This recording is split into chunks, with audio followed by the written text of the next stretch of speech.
the main thing is poverty too. People that come from working class and the working poor are astronomically more likely to end up homeless. You know, people from middle class families often have somebody that has a house big enough to go, okay, you can move into my house for a while and get back on your feet. Whereas poor people who are already two families deep in a trailer can't take on the third, you know, and they end up in the shelter system or worse. And we were talking earlier about the people doubling up, that America doesn't understand that when people get foreclosed on, they don't just disappear. No, and I mean that while people who are doubled up are technically homeless, they're one of the least counted subgroups because you don't see it. They still shower and maintain employment, you know, and you're not able to know that they're doubled up. But people in that situation are really, you know, when you're double bunked in somebody else's house, you know, you're one disagreement away from finding yourself homeless, you know. People like that are in a real vulnerable state of ending up street homeless. Another thing we find a lot in this town politically right now is this drive to like separate the good and deserving homeless from the chronically homeless or the bad homeless or the transients. And I've been around this long enough now, 7 years, that I've seen people who 2004, 2005 came to the shelter having just lost their place and lost their job and were just one of those good homeless that just needed a hand up and they'll be fine.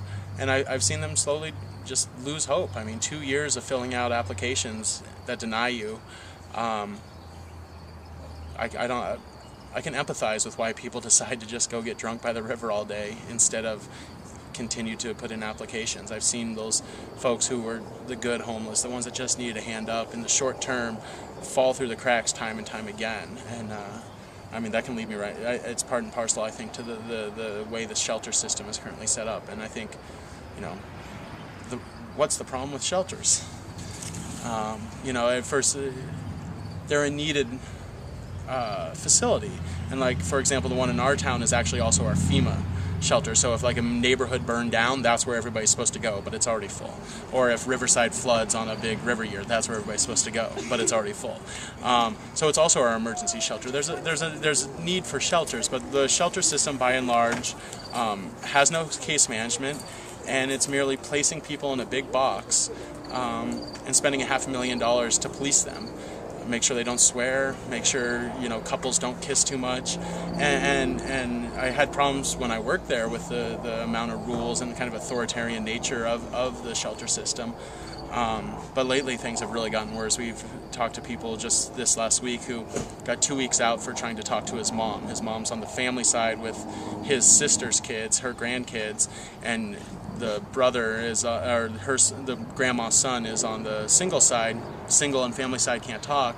He asked his mom over the smoking patio while she was out in the parking lot, could you drive me to the hospital? He has certain stomach cancer issues right now. And he got 2 weeks out for talking to somebody who is on the family side. Oh my God. And he has stomach cancer. And he has stomach cancer. How ridiculous can we be? Well, and you know, there's another case recently. This girl has a broken leg. She's a young girl. Her and her boyfriend are both staying there, so she has to sleep on the women's section. He has to sleep on the men's section, which is really hard for couples. But they were watching TV after the meal, and she put elevated her broken leg up on his knee. That was too much physical contact, and they both got a week out. Really almost standard. Another friend of mine who's employed, he's on call for 2 different flagging agencies, called in to say he wasn't going to be coming home. According to the procedure that he had established before, it was about 7:30 at night when he got off. He had to go back to work at 5, and he was just going to stay at a friend's house closer to downtown, so he didn't have to walk 1.5 miles both ways. And then using the same procedure he's used every other time he's called and said he's not going to come in, he got 1 week out. And they had changed the procedure the day before with no notice. Got 1 week out because he was working, which is a huge disruption. It's hard to keep working when now you don't know where you're going to go. Like, luckily he had a friend that would let him stay up for the week, but you know, it's a system of kind of petty rules, and it's expensive to enforce all these petty rules. Everybody's there's an adult. Like, I mean, people don't need to be yelling obscenities at each other, but there doesn't need to be 3 paid police officers to tell people not to swear amongst adults and to make sure the movies are appropriate. We figured out the cost of the shelter would basically be enough to hire 2 case managers and house 100 people for a year rather than sheltering 100 people for 6 months at a time. So there's 100 people there all the time, but you can only stay 6 months. So instead of housing 100 people and providing case management, we have a shelter that spends its resources just policing the place and providing this temporary situation that becomes permanent, because there is little help outside of very sub-niche groups that get funding. They have a case manager for sober vets only. They have a case manager for families only. After that, no case management. I've seen and I know people who have stayed their full 180 days every year since the shelter opened 16 years ago. There's a problem with that. That's expensive. How much did that one person cost in resources for those last 16 years? Would the cost of housing him early on and getting him stable have been cheaper than letting him rely on the shelter system that actually moved him nowhere, no help with SSI, no help with getting IDs,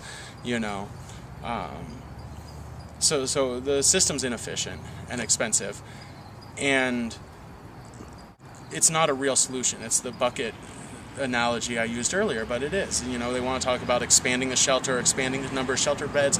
It's really, as a community, that's like investing your money and getting a bigger bucket when the roof is leaking, and we should really invest our money in fixing the leaky roof.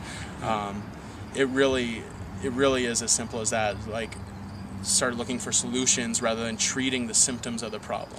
Can you talk to me about that solution we were talking about earlier with the parole officers, that the idea about giving people IDs?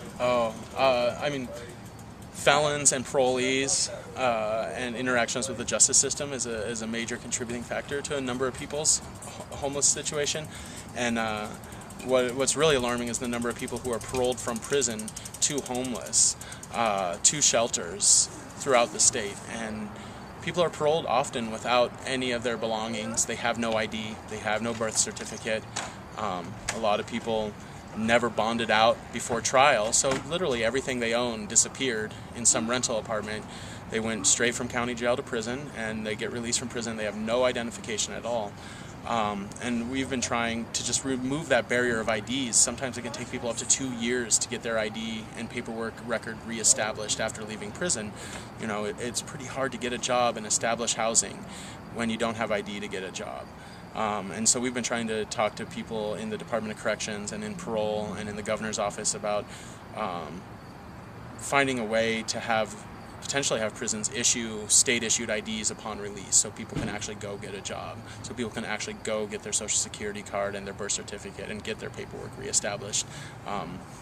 They've 100% identified them if they're incarcerated for a crime. Like, they fingerprinted them, run them through the FBI computers, they know exactly who they are.